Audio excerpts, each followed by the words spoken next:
and that'll take us a couple of minutes, and then we will hopefully pick up a few more that are getting that link taken care of. I'm Mark Doss. I know many of you, some of you have been with NEE for many years, and I've had a chance to work with you over the last decade. It's kind of hard to believe that NEE is now a decade old, but some of you have been there since the very beginning, and here we are talking about sort of a new adventure for NEE. Joining me today, I've got a few NEE staff members. Tom Hairston, our managing director, still based there in Columbia. Tom, again, anything that happens there around the campus as far as NEE and the kind of the connection there to all the operations on campus, Tom takes care of and does a wonderful job of kind of coordinating all the various tentacles of NEE that are around the state and now even reaching into other states. We also have Kendra Christians, our marketing director, and Kendra's going to be kind of the bus driver this morning. She's going to be handling the slideshow, and she is recording this. And if you would like the slides to share with anyone, Kendra can provide those to you. You can contact us back through the nee@missouri.edu, the regular NEE email address, and her and Kathy will get that information to you. Also got, I know I saw Chuck Mays, our new Southeast Missouri NEE field representative. There's Chuck joining us. And I think Sherry Patterson from up in St. Joe, our NEE rep in the Kansas City, Northwest Missouri area, is also joining us this morning, or at least she had a plan to. And I've also got a couple of folks from DESE I'd like to introduce. Roger Barnes. Roger is the CTE coordinator. You'll kind of see why Roger's sitting in on this. And we also have Teresa Stump, the Facts and Human Services director. And you'll probably, as we get farther into this, kind of see why Teresa's sitting in on this session, because they both have key roles in this endeavor that NEE is launching. Kendra, if you want to, we've got the headline up there, the title slide, and we've got that figured out. And let's talk about our agenda today. So we're going to back up about 15 months and kind of start when we all ran for the hills about middle of March last year. What happened then, and kind of how this little project kind of went from just thinking about it to actually doing something. So we're going to go back and do a little backstory.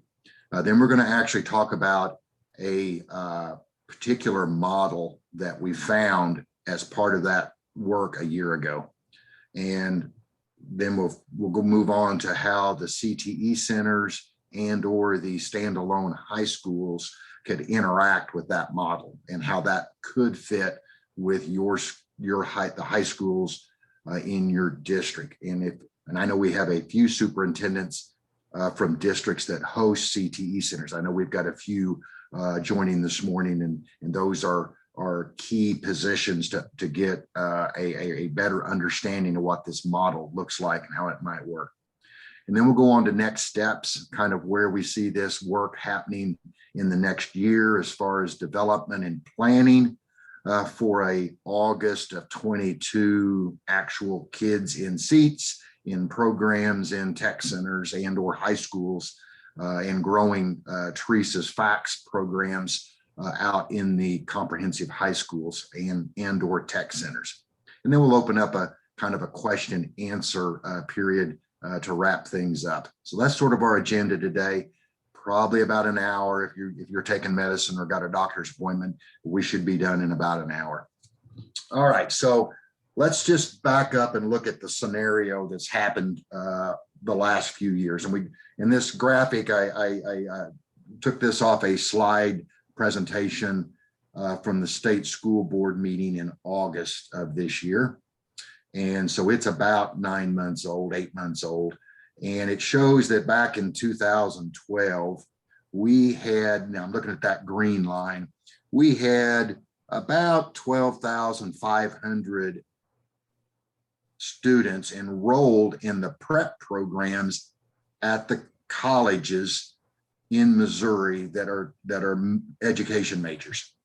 So, that's all 4 grades. Anyone that's declared education as their major, they showed up on that dot. So 12,500. Now you can see from 2012 to 2015, we slid down a pretty steep slope, and we leveled off there at about 8,000 students. So we lost about 4,500 education majors. That's a big drop. So, again, about a third of them disappeared. Now you can see from 2015 on through this chart, 2018, which is the latest data they had available, we have somewhat leveled off. And we'll add another year in August and look at a new chart. But again, I think we get the idea, and most of you, based on what you were telling us over the last 2 or 3 years, and that's really what caused me to turn and look more directly at this problem, because we were hearing loud and clear from rural school principals, I have no applicants, or I have very few applicants, and maybe the quality of the applicants isn't what I used to get. And we've anecdotally talked to you for a long time about that the last several years. So there's sort of our problem. How do we increase the number of applicants or number of college students declaring education as a major? How do we do that? All right, so some efforts that are currently underway. Teresa Stump and the FACS department there at DESE a few years ago, created a career pathways for the teaching profession. And that's an introductory course. It is a 2-year course. We need to update this slide. It actually is a 2-year course. They've added a 2nd year. So there is a junior year component, which is, again, more of the introductory, more of the classroom, what is teaching, the various fundamental elements of teaching. It also gives them a good broad look at all the various careers that are in education, not just the classroom teacher. So that is an introductory level course that's primarily for juniors. And then there's a more of a capstone course, a more of a field experience oriented senior level course that the students go out and work with 1 or 2 teachers in the field as more of a teaching assistant type experience. Their current enrollment is about 1,500 statewide. And I know or for the coming year will be about 1,500 students, and which was a great number. Now, if you look at where those enrollments are at, most of them tend to be in larger high schools, which tend to be attached to larger school districts.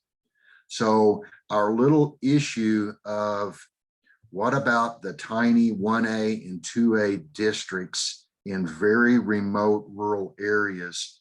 What's happening? So Kendra, we can go on to the next slide. That's an issue.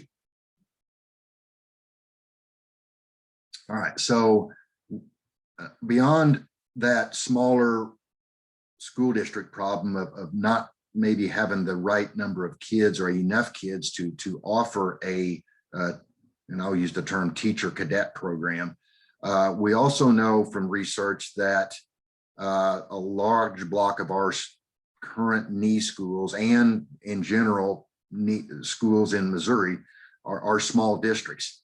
So how are we going to muster the support and the work in these smaller districts to meet this need? Another caveat I'll add is that we also know from research that teachers tend to work or teach in schools and districts that are within 30 miles of their hometown. They don't wander away very far. So that means if we want kids to come back to rural areas, we're going to have to drastically increase the number of education majors coming from these small rural schools so that they will return. All right, so now we're ready to kind of talk about what we've done here with NEE in doing that. So about a year and a half ago, we started a conversation, and I had a local friend, a longtime associate here in the Springfield area, that works with the Community Foundation of the Ozarks. And she kind of works with rural initiatives and rural education initiatives. And so I called her and she told me to call Gary Funk. He's the director of the Rural Schools Collaborative. Again, Gary was from the Springfield area, grew up in Bolivar, worked in the Springfield area early in his education career. Currently, he's in Wisconsin, and but he has been working with these initiatives across the country in rural areas. So we connected with Gary, had a good conversation, described kind of what our situation was, and Gary gave us some contacts to visit with. And two of these I'm going to talk about at length today. One is the Lisbon School District in Lisbon, North Dakota. The other is a network or a sort of a consortium group that's based out of the University of West Alabama. And both of these have very specific, I think, strategies and programs that could inform us and move us forward in Missouri to reach our small rural schools. So our next step was to call Stephen Johnson, the superintendent at Lisbon. The reason we went there was because Stephen, as the superintendent, was the spark plug. He was the one that started this in their area about 10 years ago. It was not the community college, it was not the state university, it was the local school superintendent. And he saw the so-called brain drain. All the kids that were education majors were leaving and they were not coming back. And so he started a program, teacher cadet program in the high school that worked on, introducing as Teresa's program does, introducing the elements of education and being a teacher at a younger age and starting to make the connections back to that local community. They've also, in that area, have also worked with their state universities and community colleges to offer dual credit to these students. That is another incentive that both Lisbon, North Dakota and the West Alabama project I think is a critical element to plug in to the program. It really is a strong incentive for the students that can return in as little as 3 years and become a teacher, because we have basically cut off a year of college through the dual credit opportunities with the local community college or state universities. They have also partnered with their local foundation to really help increase the number of scholarships available for these rural students that are locally based to kind of help bring these kids back. Now, I want to bring up a point here because this is, some of you are going to have a question. Was there a contract between Lisbon School District and those students to say, if we help you, you must come back? Stephen said he wouldn't recommend doing that. He says, we build a strong enough relationship with them. We let them know we want you to come back to this area. May not be this district. We may not need a math teacher the year you graduate with your math degree in education, but somebody in this area will need you. So he said he recommended to not put a contract on there, to leave it open that they can come back if they want to, but they start making those relationships. And there are some activities that they have implemented that can help bring those kids back and keep them connected with the local communities while they're in college. And we would certainly bring those out and encourage those strategies and techniques to be used. All right, Kendra, I think that's enough about Lisbon. Let's talk a little bit about West Alabama. Okay, so we called Jan Miller, the Dean of the College of Education, and talked to her about what she did there in that rural area. Same situation as we had here in Missouri at about the same time. Back in about 2012, her numbers at her university and her College of Ed started to fall off. And she took a more proactive step in trying to aggressively go out and find a solution to that. You'll see this couple of things happened, but I want to go down to the third bullet there. She partnered with a local career center, college and career center, as we have the same network in Missouri. They have a network in Alabama. She partnered with Sean Williams, who is their CTE director, and they formed a vocational career technical education program at the center that was based on a dual credit arrangement with her university. So the students come to the tech center from the small neighboring high schools that feed students into his career center that want to be teachers. There is a recruiting process there in the sophomore year. They go out and shake the bushes and recruit the kids in. Kids come to that tech center for their junior and senior year for a half day. In that half day, they have a teacher education or a teacher cadet block, which is typically one period. And then they go on and take 2 more academic dual credit classes while they're at the tech center. So they'd have their maybe college algebra and Comp 1, US history, public speaking. So they build these course pathways into that program, so the kids are getting the prerequisite gen ed classes to basically complete their freshman year in college while they're taking that 2 years in the tech center. That has been successful. Now you see the second bullet on that slide there in the blue. They were lucky enough to get the legislature to throw in a $10,000 scholarship for education majors. So the kids, while they're in college, get an annual stipend or scholarship if they're an education major. That's a nice piece. It's kind of like A+ schools for education majors. I don't know, maybe we can talk to somebody in Jeff City, and maybe we can get something like that going. That would certainly be a help. So I think there's a couple of things there that happened at West Alabama.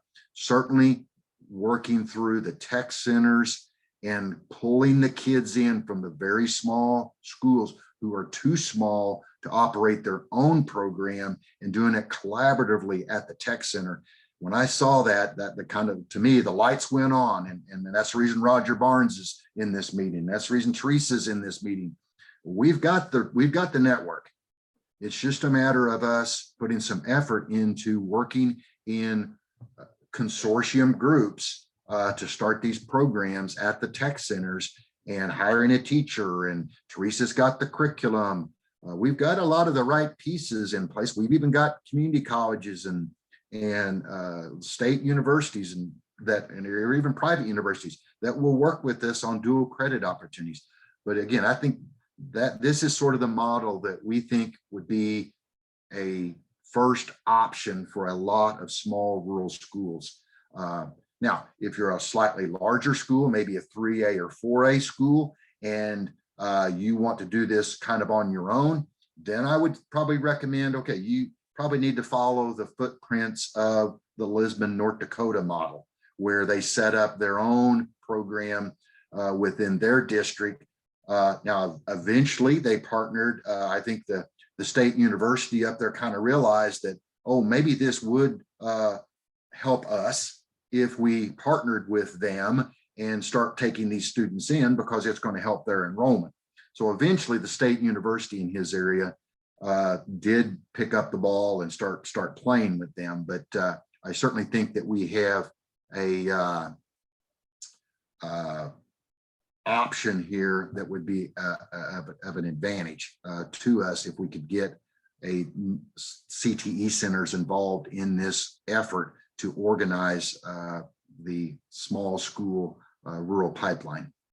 All right, Kendra. All right, so as I just said, we think this West Alabama with the Career Center is probably a great model for many small rural high schools. However, we've got to get the host district to, again, that's sort of the key element is there is a superintendent and there is a tech center director. Those two people have to kind of come along and say, yeah, this is a good thing for all of our sending schools, including our host district. So we would really encourage a collective effort with the CTE centers to leverage those resources and bring more area kids, small rural school area kids into those programs. We have already begun, as we've mentioned, we've already been in conversation with Roger Barnes there at DESE on how to involve the tech centers. Roger's and Roger can speak for himself. He's on here, but I know Roger's in full support of providing this type of resource and getting the area sending school districts involved. And Roger was a tech center director at one time in his career, former ag teacher. So Roger understands the mechanics, as I do as a former CTE director. We understand the mechanics of how it's done and how they did it in West Alabama. It's just putting the pieces in place here in Missouri across our network of centers. So it's not just one center doing it in Missouri, it would be 25 or 30 centers in Missouri doing it. And also it really helps that Teresa already has a good field tested curriculum ready to plug in and use in a first and second year teacher cadet program that could be aligned back to your neighboring community college for dual credit opportunities there too. Now, the flexibility, that's really where NEE is trying to be a conduit here to help districts and CTE centers to look at what your local needs are, look at what is probably the best model for you to follow, and then put those pieces together to offer the program that works best for your particular school district and your students. So that's really where NEE is trying to play a role in this as far as our network. Now, we also, NEE has, as most of you know, we have a large library of teacher support materials. I mean, that's our core business, is teacher effectiveness. And what we would like to do is take Teresa's, particularly her first year curriculum, and infuse our teacher resources into that curriculum. So the instructors in those teaching professions courses can also leverage the NEE library of resources to help instruct those courses and give students even more support online as needed. Thank you, Kendra. Okay, so looking at this as from sort of a logic model, you can sort of see how we've pictured this, the different pieces of this puzzle working together. From the community foundation to help provide scholarships or increase the number of scholarships for local high schools to offer education majors as they leave high school and transition to college. NEE to provide the coordination to work with the high schools, the tech centers, the community colleges, and the universities to help this pipeline take shape, and to work out because there are rough issues. There's teacher certification issues. There's dual credit, dual enrollment agreements. There are a lot of sophisticated processes that have to fall into place, but NEE can help do those and do them at scale, so that each individual high school is not having to do that, and each individual CTE center are not having to jump through these hoops, that we can help provide some of those services. Certainly the districts, and in particular, the districts that host CTE, there's a lot of planning and there's a lot of work that has to be done in this next year to get these projects off the ground. And certainly the higher ed institutions, the community colleges in particular, historically, they've been a little difficult about offering, giving us dual credit or dual enrollment hours for this work, but that is changing. We've been in conversations with them, even at the Department of Higher Ed level, and that, I'll use the word attitude, that philosophy is shifting.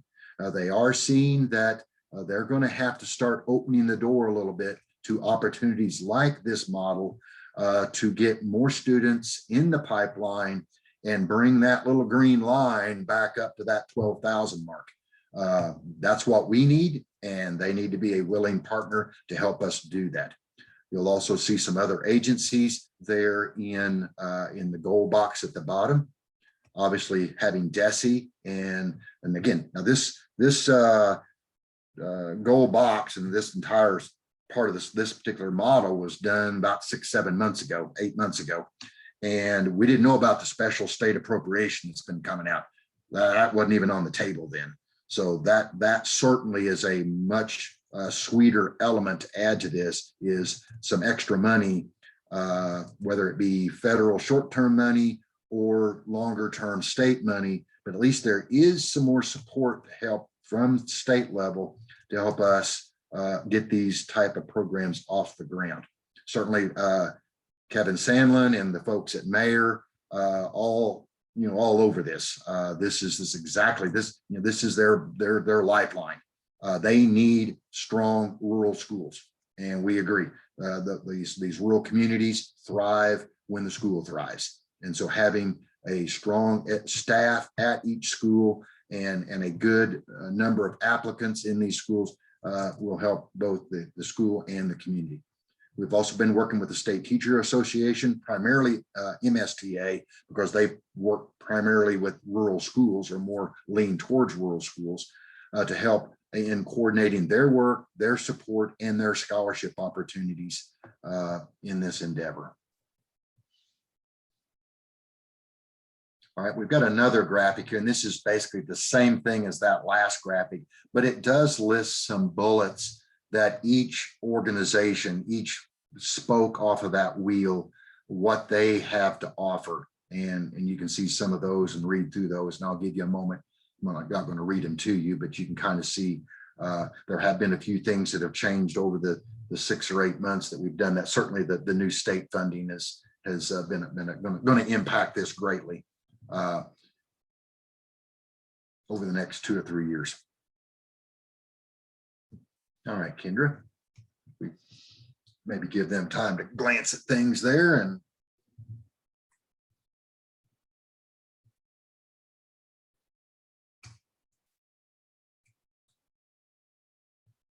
one thing I also want to thank you, Kendra, for stalling there. You're not only giving them time to read. Another piece that both West Alabama and Lisbon, North Dakota talked about is, which is beyond most of our reach, is when the kids leave high school, complete the cadet program, and transition to college.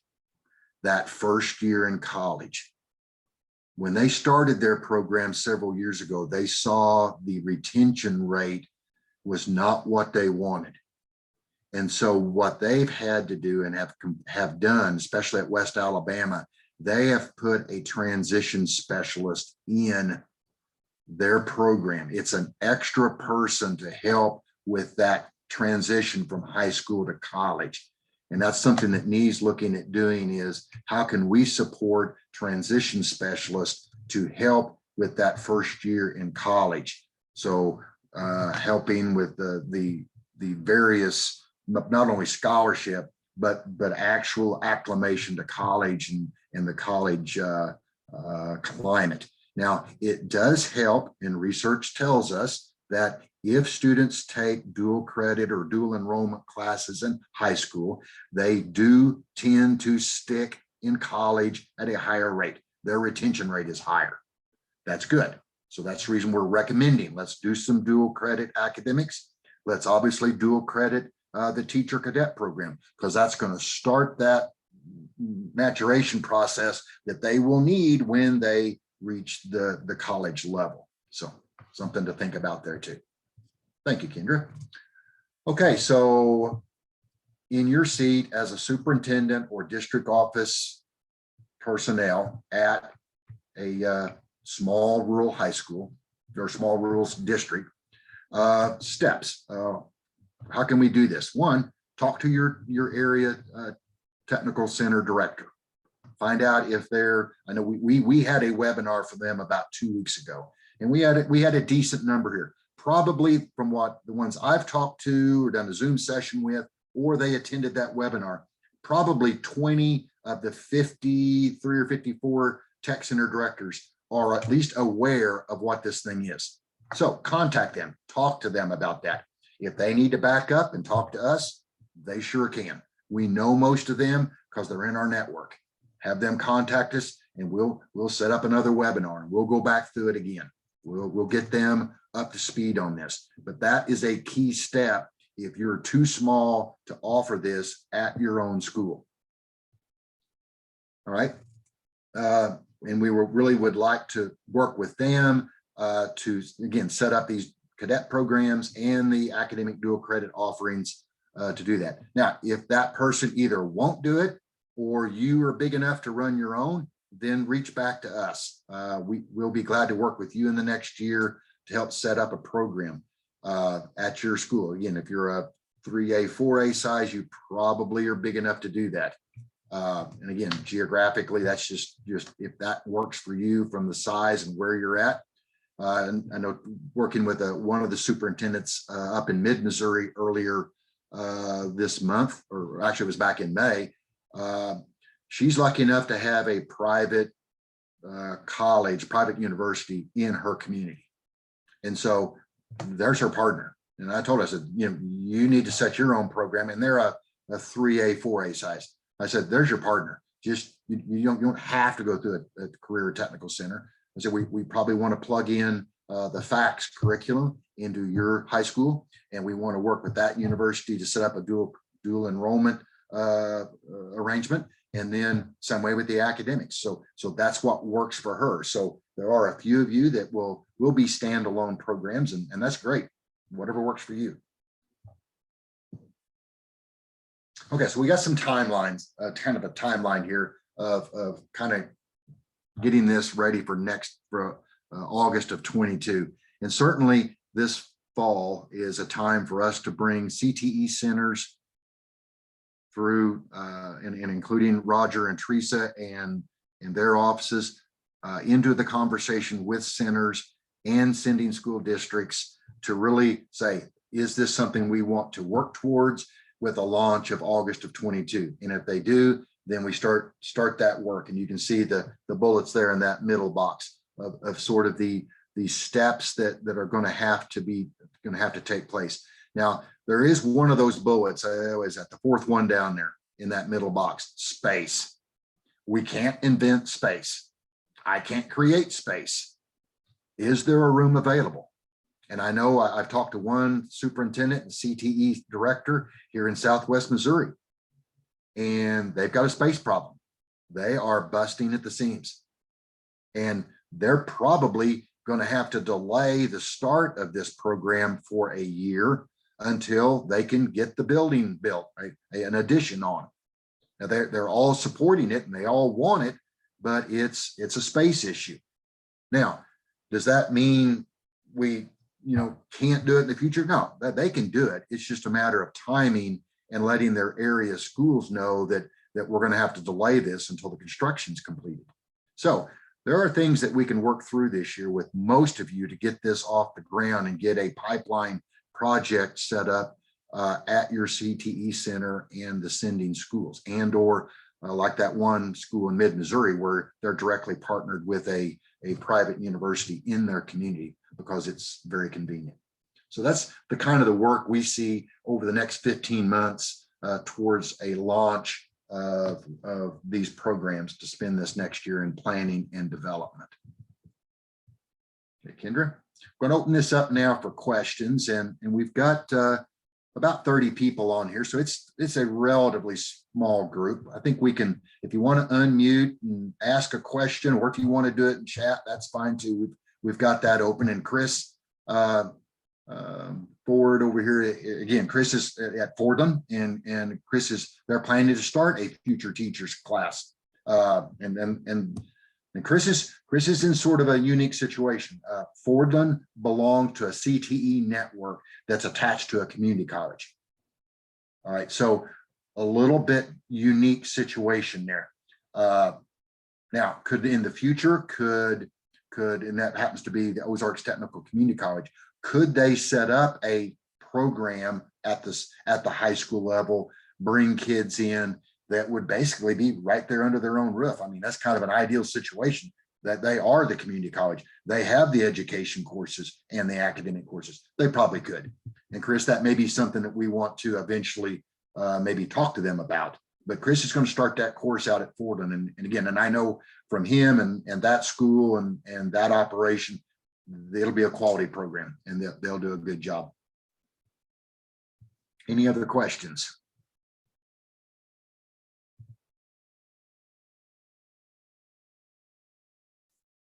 Roger, you and Teresa, feel free to drop in here. I didn't mean to exclude, certainly don't mean to exclude you if you both want to jump in here and visit with the group.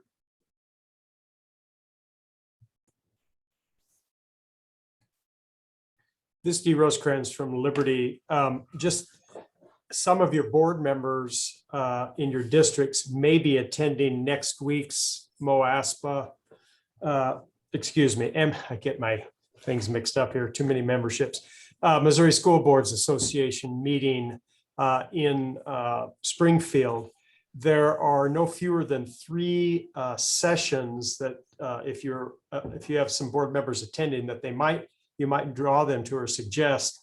One addressing the Missouri teacher shortage, similar to what we heard today from Mark.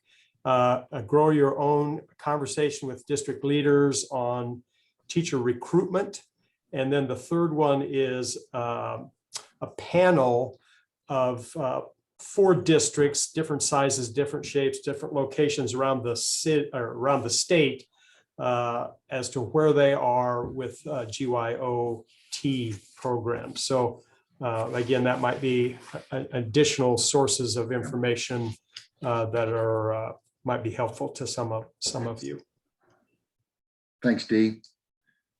Yeah, there certainly are, and Teresa could list some of those where we currently have some grow your own through her facts program, where those are at and how many there are. And I know there's, Teresa, I think there's with again 1,500 students, so you would estimate, I want to say 30 to 35 different high schools around the state. So there's a decent number out there. But again, what NEE is trying, again, and I don't want to mean to beat this too hard, but what we're trying to reach out is these very small 1A, 2A districts who don't have a lot of options. Now, again, Chris Ford there at Fordland is in a unique situation. He's again, probably, I think Fordland's about a 2A, and you can do it on your own. But we're trying to give some solid solutions to very small high schools.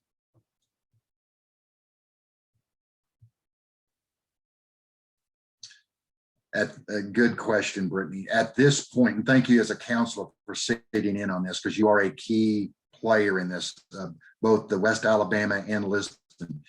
You all are on the docket. You're going to be involved in this deeply.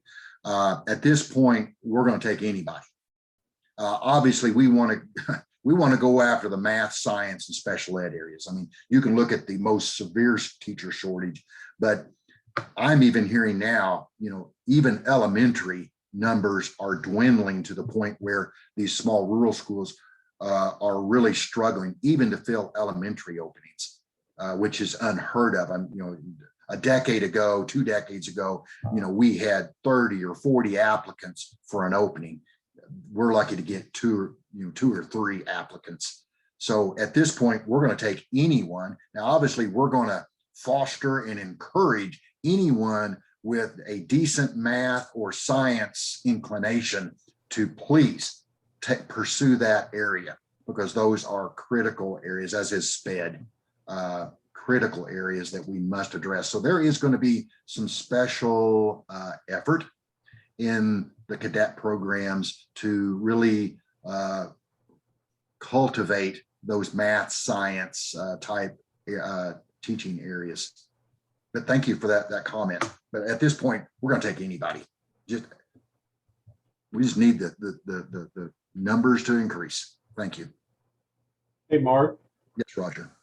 I would hope that this program, as it's designed, would be general enough, not necessarily specific just for science or just for math, but general enough, kind of a broad stroke to get students' interest and inspired into becoming an educator, because I know there's shortages from math and science. I'm a former superintendent, and I know how hard those are to find. But I also now see that we have shortages in career education programs as well. Agriculture education, there's still some openings there that are yet to be filled. FACS teachers and business education teachers. And so, if this was a broad stroke enough for the general part, and then it becomes more specific as students enter into the practicum part of that, and they get placed, a student who really wants to be an elementary teacher and a student who really wants to be a career education teacher, they can, at that point, at their practicum, start deciding which area they want to explore to whether it's a job shadow or whatever we call that, cadet student teaching, whatever it is that program part ends up getting called. But from the very first part of it, from understanding how students learn from their development process that they cover in this career pathways thing, to all the way up to, how much do teachers make? What does a retirement system look like for teachers? I mean, I could think of all kinds of topics that could be a broad stroke with this, with students. We hear too often, and we know Missouri is the lowest paid state in the nation with teacher pay. But at the same time, they need to understand 30 years marks a career and you can retire with full benefits. And if you're making, let's say in the retirement system, if you're making $3,000-4,000 a month, maybe $5,000 a month, depending on what you ended up with, they need to understand that's your retirement for the rest of your life. It's when you're 65 and 70 years old, you're still drawing $5,000 a month for the rest of your life. And I think sometimes people don't understand that. Yeah. And how, and I'm centering on the retirement system, but how the public school retirement system compares to a 401k. You're gambling with the stock market as, compared to a defined benefit program. And so there's just so many topics that students can learn from that broad approach. And then yet when they get into a practicum side, someone who really wants to be a preschool teacher, who really wants to be a middle school teacher, or a physical education or an agriculture education, they can then kind of branch off to those who do that practicum approach. Maybe I'm not seeing it correctly, but that's how and Roger, you bring up a point. Yeah, we just mentioned the high demand areas, but no, this is not focused on just high demand. It's going to be any educator. And I think that's part of the reason we also need to not only cover the gamut of teaching positions, but we also need to talk about, what's the principal do? What's the all those special ed positions? What are the school counselor, school librarian? What are the various positions that an educator or a person with an education degree could move towards once they graduate? And Roger, you bring up a good point about the aspects of the retirement program and the other elements of the career that would be explored and covered as part of that curriculum. But thank you, Roger, for adding those in. Any other questions? And Eric, I appreciate your comment there from Alton. Alton, again, as you said, as a poster child, yes, you are. You are very remote, and you literally have to grow your own at Alton. I kind of sometimes I pick on Donovan and mention Donovan. Donovan's another. You're just so far away from a university program that it's hard to get kids to go off to the university to get that 4-year degree and then come back.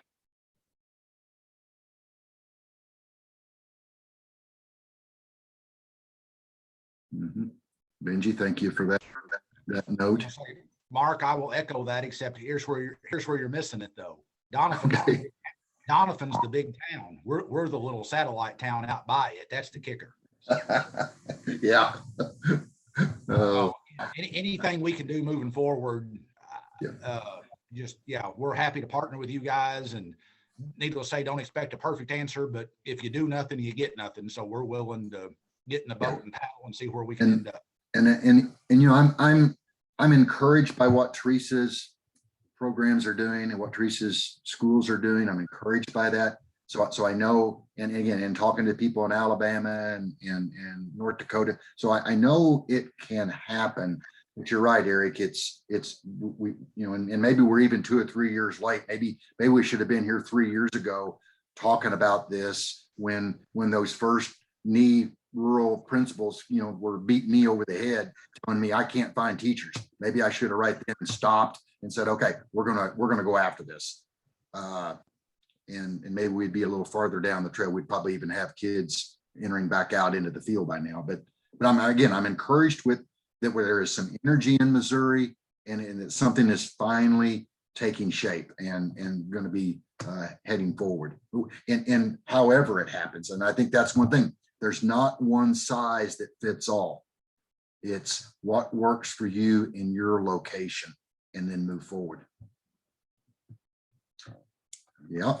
And Marcella, you bring up a good point there, which is Roger did at some point. There's things that motivate them. I mean, we can do dual credit. We can cut a 4-year program down to 3. We can probably reduce their student debt load by reducing the number of years and scholarships. But at some point, that little $35,000 starting salary or $32,000 starting salary doesn't line up very well with maybe the engineering and business degrees. So there's certainly, and Roger mentioned that we are towards the bottom of the group on state funding. Yeah, and Buck, I knew they have one at the tech center. Thank you. There at Dallas County for adding. I've talked to Keith and aware of that program. And I think there, and I know I've talked with Lebanon. Lebanon's doing and Dallas County are both doing about 80% of what that model that we looked at asked for. They will have a very short, quick transition if they choose to put all the pieces on the table. I think that it's going to be a real quick, easy move for some of them. And I think all we're going to do is just kind of put a little more icing on top of the cake. Okay, Brittany, you're bringing up a good question. I actually have a son-in-law that's kind of caught in the middle of that accurate information, and it does matter. That's something I think we need to build into this coursework. That's part of that transition specialist. I think they need to be equipped with the correct answers and guidance to get kids into the right type of loan program, because there is a difference. And sometimes they don't tell you that until later, and then, oh, you're not eligible for forgiveness. So that needs to be upfront and very clearly described. And you're right, Brittany. I think that's part of the reason I like what West Alabama is doing, is by cutting a full year off of the college expense, and with the Alabama supplemental scholarship. What can we do? How can we get something like that in place? How can we plug another A+ in for education majors? Because that's I think what it's going to take to appeal to more rural kids. Now I'll go back to some comments made by Dr. Johnson up there at Lisbon, North Dakota.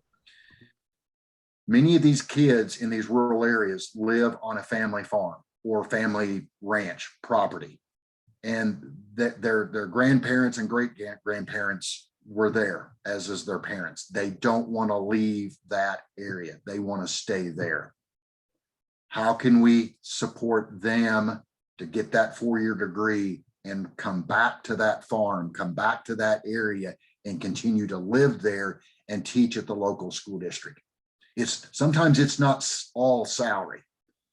They're living on family land in maybe the structure that their grandparents lived in. They don't need a high salary, but they want to come back there. But yet how do I get that 4-year degree? So I think these are things that we can help and use some recruiting strategies through the process of building the program and the course content to make that happen. Hey, Mark, I wanted to add one of the things that Alton we've talked about, but I have no clue how to ever, just us doing it, ever get paired up with the right people. But of course, we all have student teachers, and a few years ago, it was almost a pain to have them sometimes. Now we almost beg for them to get as much for us to see them as them to see us. But one of the things we have thought about is a concept of, I think one of the big things with being a teacher is that semester you have to student teach.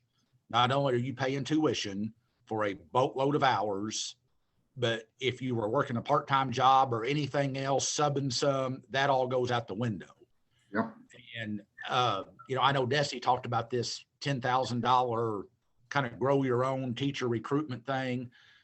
You know, we've talked about, but again, I don't know how to match it up to do we're going to pay your tuition the semester you student teach, whether you do it at Alton or another school down here in this part of the world, or I don't care if you do it in Springfield, if you want to come here, but pair us up with somebody. And then we might, I know you mentioned earlier about not doing a contract, and I get all that when you're in high school. But if we got to the very end where all that person had to do was student teach, and we say, hey, we're going to pay for tuition, whether you're on our campus student teaching or somewhere else, you come here for 3 years, and that totally goes away. Yep. Something where you can do that, because I think there's two groups to try to recruit. One is that high school kid to be a teacher from the time they're a sophomore or junior in high school on. And then I think there's a whole other dynamic out there that go with, I don't want to say bigger dreams. I think that knocks teachers, but they go wanting to do other things. And then it comes back to what you just said about they want to end up in a small town, whether it's the one they actually grew up in or 150 miles away. They want that atmosphere. And every small town has 3 things. It's got a bank, a funeral home, and a school. And if they want to be a teacher, once they kind of went and kind of vetted some of those other options that may just not quite fit them, they're ready to do that. And then all of a sudden, again, you've got to get through this student teacher component, which is different than about any other profession out there. Yeah. On the scope of it. I mean, I get that doctors do interns, but that's a different level too. But anyway, my idea is somehow we need to pair up with people, whether they're kids actually from Alton or right around us or even somewhere else, and maybe come up with a way to cover that and incentivize that on the back end, not necessarily the front end when they're 16 or 17 trying to figure out their whole life still. Right. And Eric, I agree with the student teaching cost dilemma. And I hope that the regs on that money that you all are getting, that state appropriation, I hope the regs are written to give you the ability to offer that, and I'll call it a scholarship or a stipend to that student teacher. And I strongly encourage, again, I hope that the regs are written where that can happen, because I think that is the kind of incentive. Again, both of my daughters went through a business degree at EMU. They both had paid internships. They're just like student teaching, except we don't pay anybody. I think we're going to have to. We're going to. And even if we don't outright pay them, just the two, and I get the college side. I understand money makes the whole world. I get all that as well. But somewhere in there, it's a double whammy of making no money, literally can't work a job even if you want to, and you're paying out 16 or 18 hours worth of tuition all at the same time. Yeah, and Eric, I don't care if you pay them or you pay the tuition. I just think they need some assistance. We're going to have to start doing that to get that hurdle out of the way. Because again, it's just another hurdle that they have to overcome besides the different tests they have to pass and so on and so on. But I think that would be one hurdle that could be eliminated. Now, Ms. Kendra has put up the exit slide, because it's about 10 o'clock. And if we have any further questions, we're going to stay on. If you have questions, or if you want to email us, there's the email. And most of you know my email. Send me an email. I would love to continue this conversation offline, or if we need to, whatever we need to do it. I would love to answer further questions in the near future. Yeah, and Kendra put my email up. Thank you. I just really appreciate the conversation. I know some of you probably have questions, and you'll reach out to me, and that's great. I really appreciate you all taking time today to join us and just kick this can further down the path. We've got to do something. And I kind of apologize for maybe NEE not doing something 4 years ago when you all started beating me with it. But we're here today, and I've been working on it for about a year now. So we'd love to have as many of you involved as we can in one shape or another. Again, It's going to be very individualized, district by district, to see how big you are, what resources you have, and what's the best direction forward for your particular situation. Tom, Kendra, anyone else want to parting wishes for the group? Okay. All right. There, nothing heard. I'm going to let you go. Appreciate you all joining today, and have a great summer. I look forward to hearing back from some of you in the late August, early September time period. Be in touch with us. Thank you.